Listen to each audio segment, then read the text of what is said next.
I sat in the plaintiff's seat, staring across the courtroom at the man who had torn my life apart, Ryan Kim.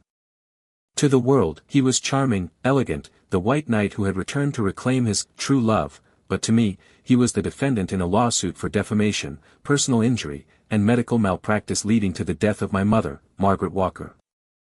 Cameras weren't allowed in the courtroom, but that didn't stop the buzz. Every pair of eyes in the gallery knew who I was, James Walker, president of Carter Group, ex-husband of Emily Carter. And him? Ryan Kim, the white moonlight my wife had been pining after for 10 years. The man who came back from abroad just to ruin everything I had. Just showing up here today had already painted me as the bitter ex, the jealous husband suing his rival out of spite. But I didn't care what they thought. I wasn't here for show. I was here for blood. The judge banged the gavel and called the court to order. My lawyer, Nathan Reed, known in the legal world as a relentless beast in a tailored suit, was just about to speak when the heavy wooden doors of the courtroom were flung open with a bang. Enter Emily Carter, disheveled, furious, and completely out of control. Her custom-made blazer was wrinkled like it had been ripped off a mannequin, her silk scarf twisted, hair windblown, and eyes red like she'd cried or fought all the way here. But the only thing she saw was me. "James Walker," she shouted, her voice slicing through the courtroom like a knife. The judge barked for order, and the bailiffs moved fast, but she charged forward in heels like a woman possessed. "Are you insane?" she hissed as she reached me, grabbing my wrist with a grip so tight I felt bone grinding against bone. "Withdraw the lawsuit. Now. Do you hear me?" Her perfume, orchid and cedar, laced with the cologne Ryan wore, hit me like a punch to the gut. For 5 years, I'd chased her approval, her praise, her smallest smile. One wrinkle in her brow used to send me into a panic. But now, I looked into her furious eyes and felt absolutely nothing. "Ms. Carter," I said coldly, "this is a courtroom. Please respect the process and let go of my arm." She laughed bitterly, eyes wild. "You dragged the man I love into court and ruined his name. You want to talk about respect?" Her voice cracked. "Ryan's health is fragile, you know that, and you're pushing him to the edge. If anything happens to him, I swear I'll bury your entire family with him." There it was again. Every time it came to Ryan, she became someone else entirely irrational, cruel, and blind. I smiled, the cold kind that doesn't reach your eyes. "Perfect," I whispered. "Because the pain your Ryan caused me, mother's death, the years you made me beg for love like a stray dog, I wonder if even his life would be enough to repay it." Her hand raised, and the whole courtroom gasped, flashlights flaring despite the judge's orders. She froze, trembling, just before she could slap me. Nathan stepped between us, voice like steel. "Ms. Carter, one more move and we'll request a restraining order and press charges for courtroom assault." Bailiffs pulled her away as she glared at me like a caged animal, completely unhinged. She probably never thought the man who used to cook for her, run her baths, and obey her every word would one day take a stand against her and her precious Ryan. "You'll regret this," she snarled as the judge restored order. "I promise you, James." But the spotlight wasn't on her, Anna Marie, it was on us, the case, the facts. Nathan adjusted his tie and began the statement. "Your Honor, we are suing Mr. Ryan Kim based on 3 categories of criminal behavior. First, defamation. Over the past 2 years, Mr. Kim has publicly and privately accused my client of emotional abuse, marital coercion, infidelity, and even physical threat statements that were entirely fabricated to paint my client as a villain and himself as a victim. We have submitted social media screenshots, private text messages, and verified voice recordings taken at social events as evidence. Exhibit 15. Murmurs broke out across the courtroom, people whispering things they wouldn't dare say aloud. Everyone knew about Emily, Ryan, and might was tabloid gold. But nobody expected Ryan to be so calculating. Second, Nathan continued, personal injury. On August 15th of last year, Mr. Kim arrived uninvited to my client's home at Hentane Hills. After a verbal altercation, he intentionally provoked my client, created a scene near the staircase, and deliberately fell, triggering a pre-existing heart condition. He then claimed Mr. Walker pushed him. Surveillance footage, Exhibits 16 and 25, clearly shows Mr. Kim moving toward the stairs on his own, with no contact initiated by Mr. Walker. Furthermore, his diagnosis was falsified by a doctor we have since identified as having a personal connection to Mr. Kim. I could feel the stares boring into me. Some looked shocked, some skeptical. But I wasn't finished yet. Nathan's voice lowered. Third and most serious medical malpractice leading to the wrongful death of Ms. Margaret Walker, my client's mother. Last December, Ms. Walker was admitted to Renhope Medical for a cardiac emergency. Her condition was initially stable, but Mr. Kim used his influence and offshore funds to bribe medical staff. Vital medications were delayed. Monitors were tampered with. And Ms. Walker died during what should have been a routine recovery. We've submitted Exhibits 26 through 50 surveillance footage, whistleblower statements, and confession recordings. All verified by third-party forensic labs. The courtroom fell into a stunned silence, the kind that made even paper shuffling sound like thunder. For a moment, nobody breathed. Then Ryan stood, pale as death, pointing at me with trembling fingers. "He's lying," he screamed.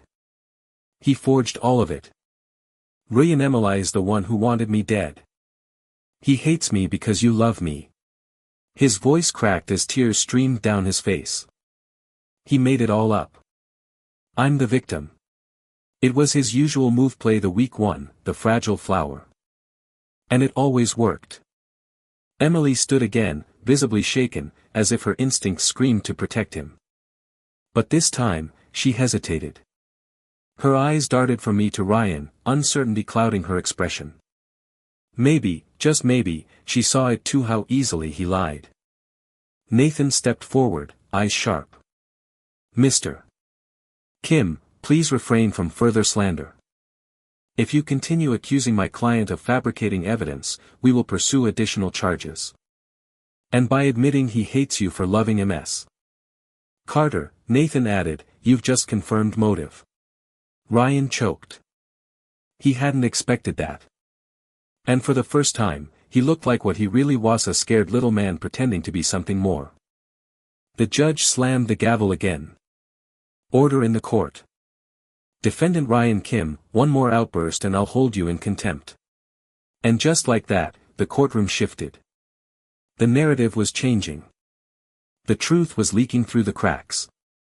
Emily sat back down, stunned. I didn't turn to look at her. I didn't need to anymore.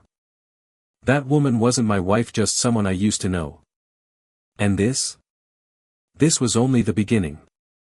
5 years ago, if someone had told me I'd one day be sitting in a courtroom suing my wife's white knight for murdering my mother, I'd have laughed it off as some dark fantasy, but the truth is, everything started much earlier, long before the court dates and evidence folders, before the scandals and betrayals. I met Emily Carter not in some fairy tale moment, but behind a bar, wearing a black vest, wiping glasses and pouring drinks for the elite while trying not to look too desperate, and she was drunk, completely out of it. Her friends had left her slumped over the counter, red wine on her blouse and vomit pooling under her chair, and while the others walked away like she was someone else's problem, I stayed, helped her up, cleaned her off, gave her water, stayed with her all night while she mumbled nonsense in her sleep and called someone's name over and over again. Ryan, Ryan, Ryan. I didn't ask for thanks, didn't expect anything, but when she woke up the next morning with mascara smudged under her eyes and a migraine splitting her skull, she just looked at me with this weird mix of disdain and curiosity, like she couldn't decide whether I was useful or disposable, and said,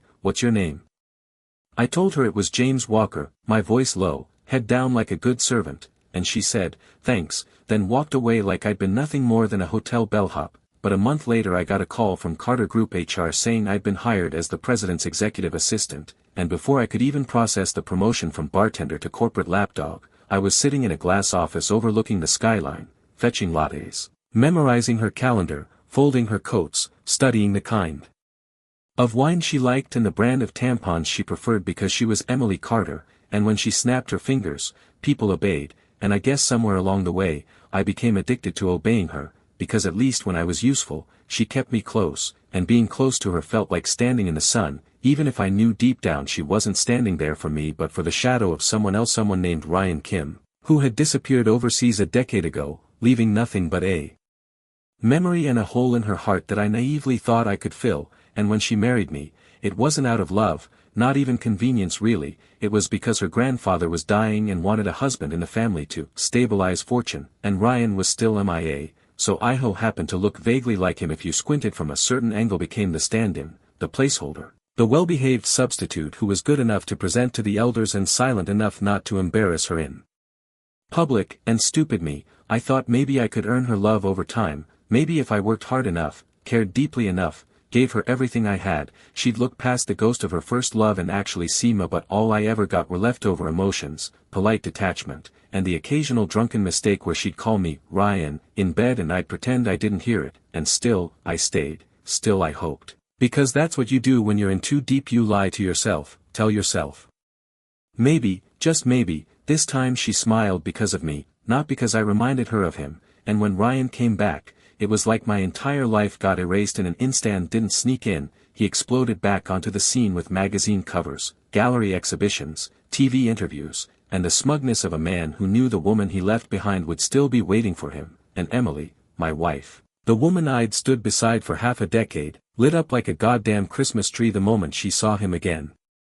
Started staying out late, coming home with unfamiliar cologne on her jacket, smiling at her phone like a teenager in love, and the look she gave, meckled, irritated, indifferent, was the same look you give a houseplant you forgot to water and wish would just die already. And I tried to hold on, tried to talk to her, beg her to see me, remind her that I'd been the one who stayed, who cooked her soup when she was sick, who covered for her when scandals threatened to break, but she shut me down, every time, colder and colder, until one night I finally snapped and asked about Ryan directly, and she looked at me like I'd lost my mind and said, "James, don't forget your place." And that word, place, hit me harder than any slap, because I realized then I was never her husband, never her partner, just an accessory, a seat filler, a mannequin with the right jawline. And when she tossed the fertility report across the table saying I was the reason she hadn't had a child yet, when I knew damn well she'd been lying to the Liu family elders and taking birth control behind my back, I knew it wasn't just over. It had never even begun, and still,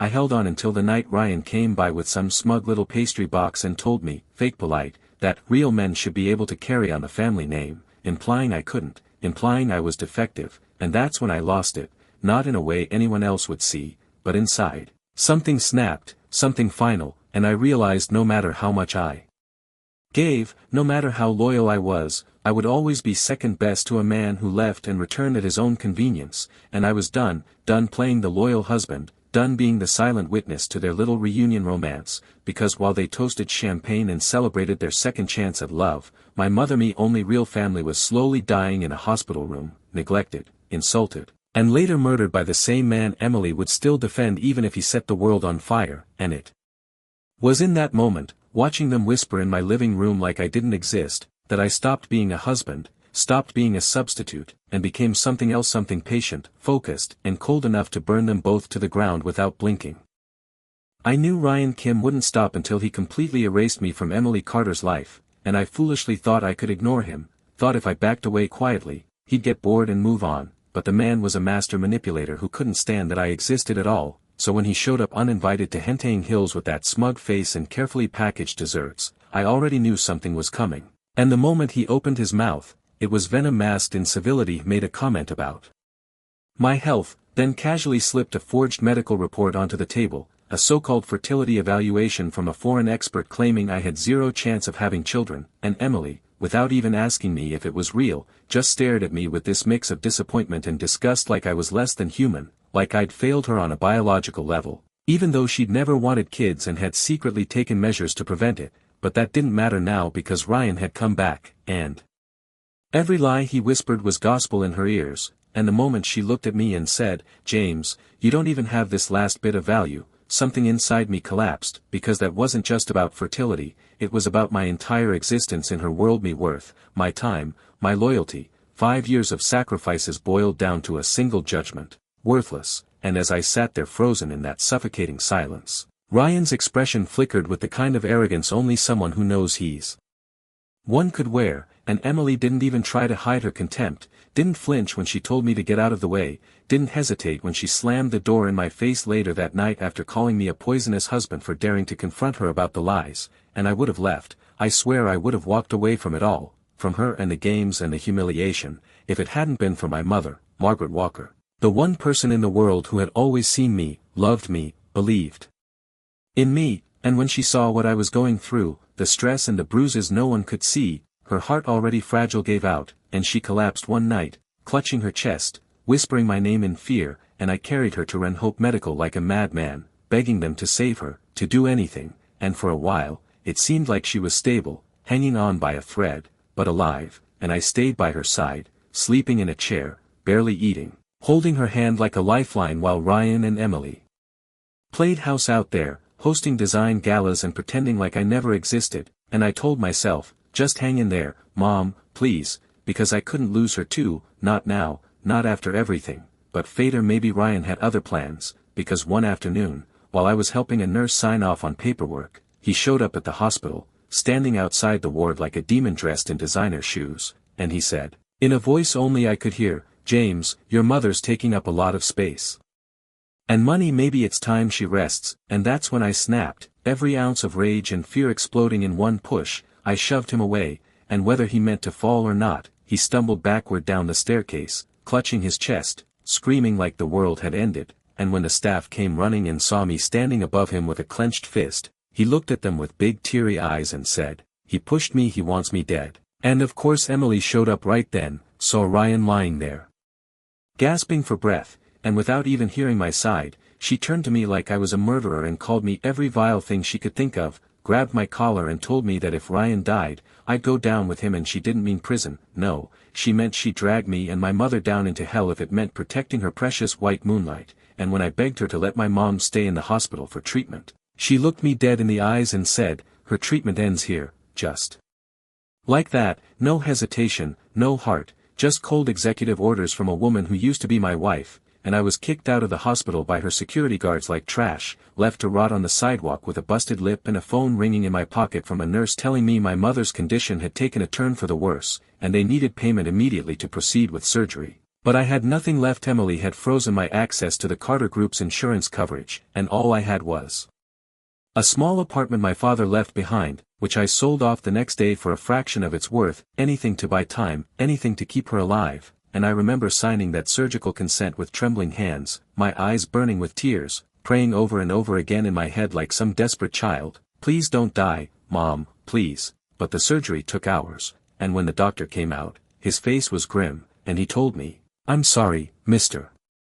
Walker. Her heart gave out, and the timing of the medication, and I don't even remember the rest because everything just went silent, like someone hit mute on the world, and I stumbled into the ward, saw her lying there so still, so small, covered in white sheets like some lifeless flower, and I collapsed beside her, holding her hand, whispering that I was sorry, that I was too late, that I'd failed her like I failed everything else in my life, and when we buried her 3 days later under a gray sky with barely a handful of people, the Reno Emily, no one from the Carter family, I realized that this pain, this absolute devastation, wasn't just grief, it was betrayal, and that's when I stopped crying, because something colder and sharper took its place, revenge, and I told myself right then and there, standing over her grave with my hands clenched into fists, that Ryan Kim was going to pay, and not with petty scandals or online smears, but with the one thing he never thought he'd lose.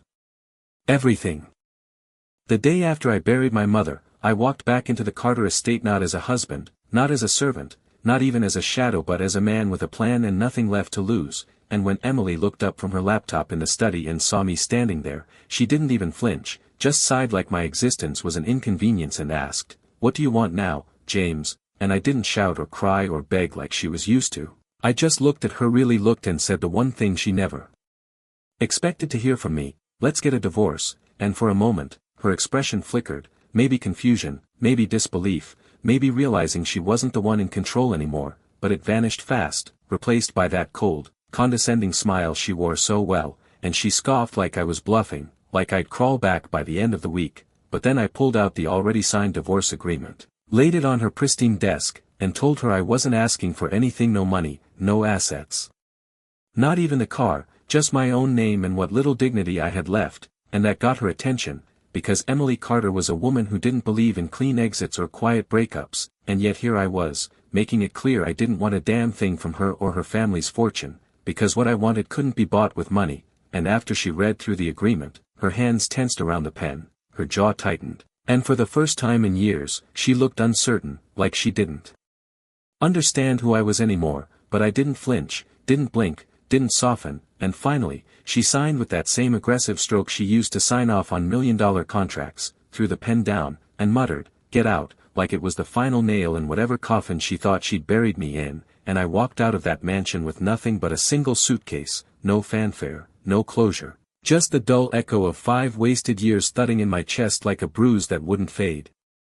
And I moved into a shitty apartment on the outskirts of the city, peeling walls, creaky pipes, and paper-thin walls where I could hear couples fighting, laughing, living things I never really had with her, and for the first time in forever, the silence felt like peace, and that's where the real work began, because suing Ryan Kim wasn't going to be some clean-cut movie plot with an obvious villain and an easy win. No, he had power, money, connections, and worst of all, the Carter name behind him.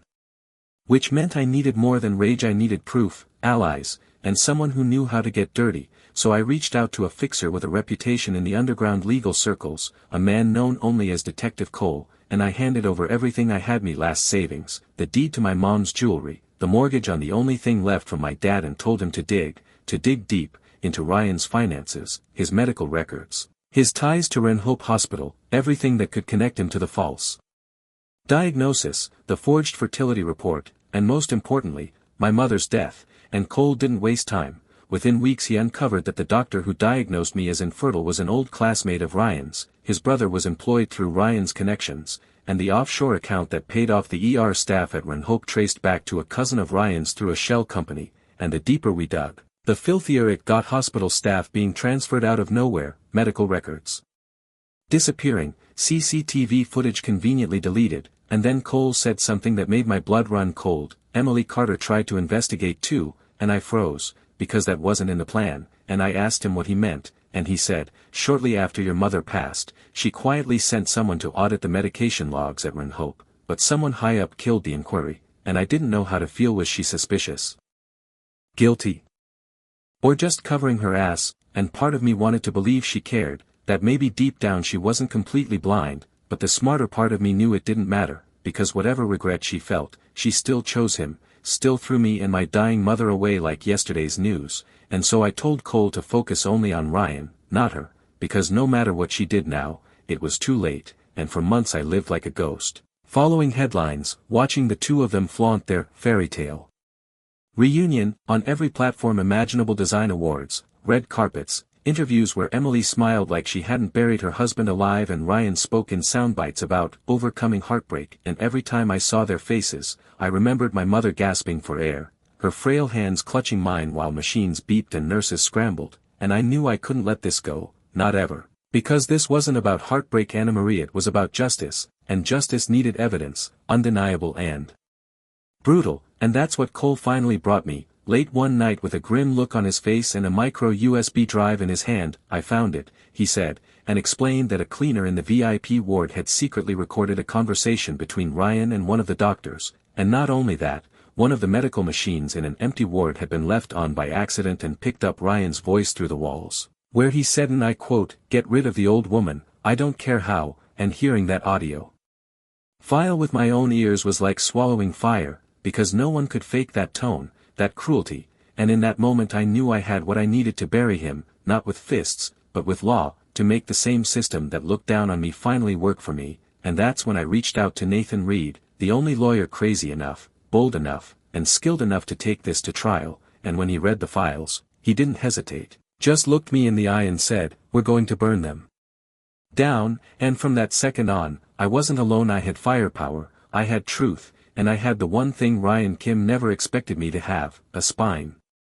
Nathan Reed didn't waste a second once he had the evidence in his hands. He went full beast mode, filing the case with a strategy so airtight even the Carter family's influence couldn't poke holes in it, and it was like watching a war machine come to life, calling in favors, leveraging media contacts, and escalating the lawsuit straight to the highest court that couldn't be bought off by hospital donors or family name prestige. And just like that, my quiet battle turned into a national spectacle.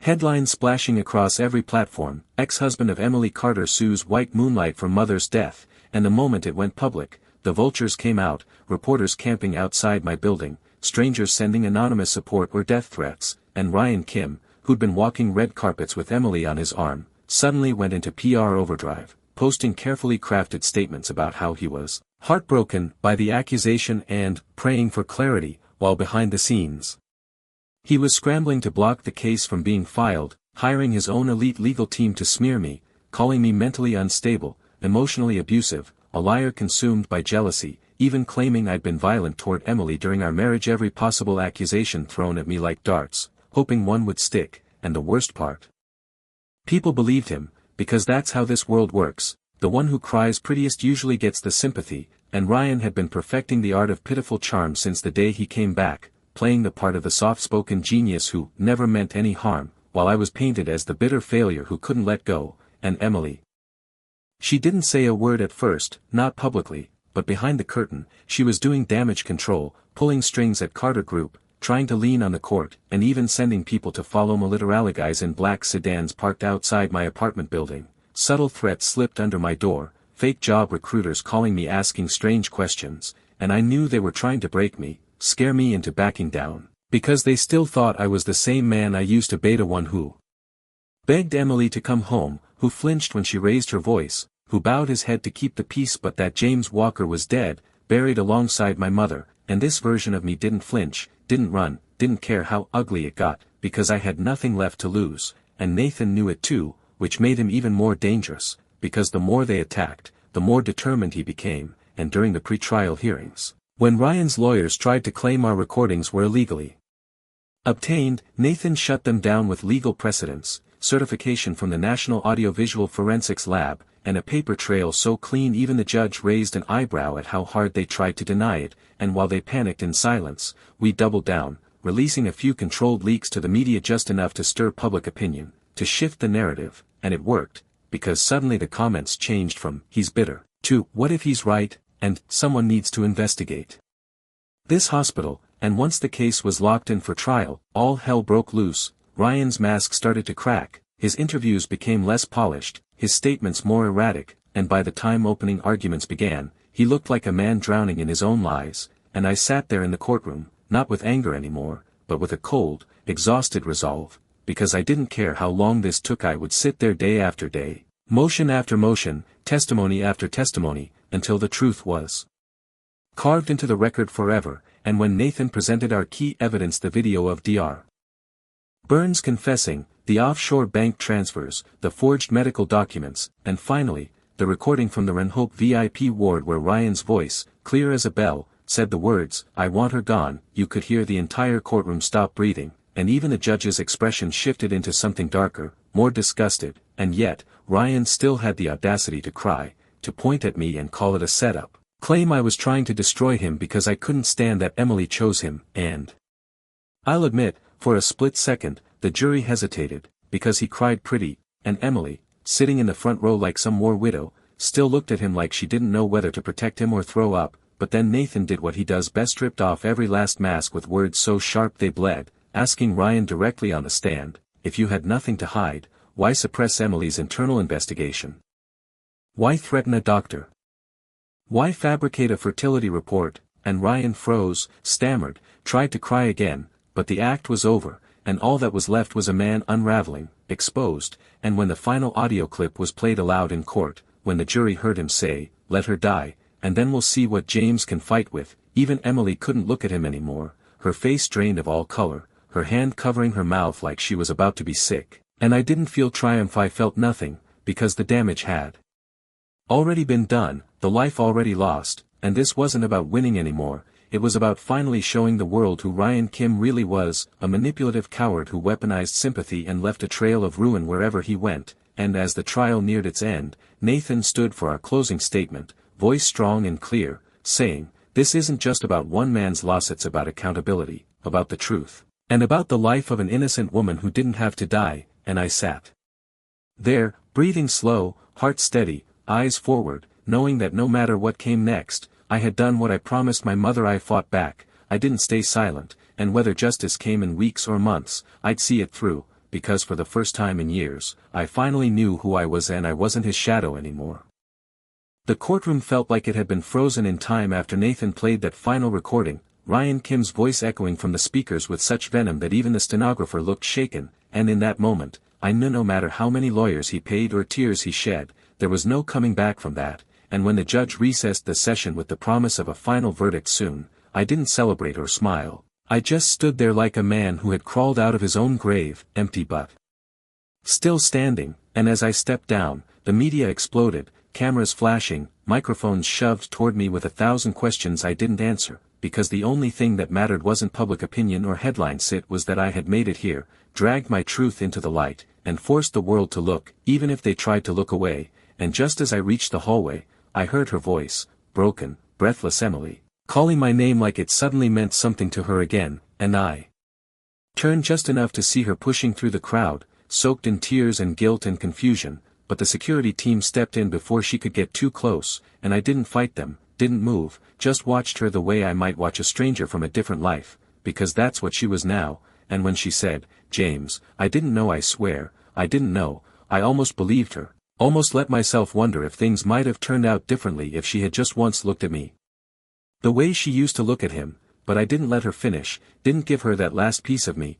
I just said, "You helped him bury my mother and now you want forgiveness," and she went quiet, like those words were heavier than anything she'd heard in court, and the bailiffs ushered me away while she stood there trembling, a statue carved from regret, and the weirdest part. I felt no rage, no satisfaction, just this cold kind of freedom that came with knowing I owed her absolutely nothing anymore, and a month later, the verdict came in 12 years in prison for Ryan Kim, no chance of parole for at least 7, his mask officially shattered in front of the entire country, and when I read the final sentencing, I didn't go to court, didn't need to see him in cuffs, because I'd already buried him the day he signed my mother's death certificate with his lies. And instead, I took the official court ruling in a single white rose and walked to the cemetery, stood in front of my mother's grave under a quiet gray sky, and told her, "It's over, Mom, we did it, justice was late, but it came," and for the first time in forever, I felt like I could breathe, not deeply, not freely, but enough to feel human again, and after that, I filed the divorce papers for good, dropped them off at the civil office alone, and when the clerk looked at the agreement and realized who I was, his eyes flickered with sympathy, but I didn't need it, didn't want it, just took the stamped certificate and walked out, like I was leaving behind a chapter that never should have been written, and as I stepped into the rain outside, a notification buzzed on my phone. It was a text from an unknown number that simply said, "I'm sorry," and I didn't need to guess who it was, didn't reply, just slid the phone back into my coat pocket and kept walking, because the only thing I was chasing now was peace, and that night, Nathan texted me again, short and sharp as always, "James, Emily's been standing outside your old apartment for over 3 hours,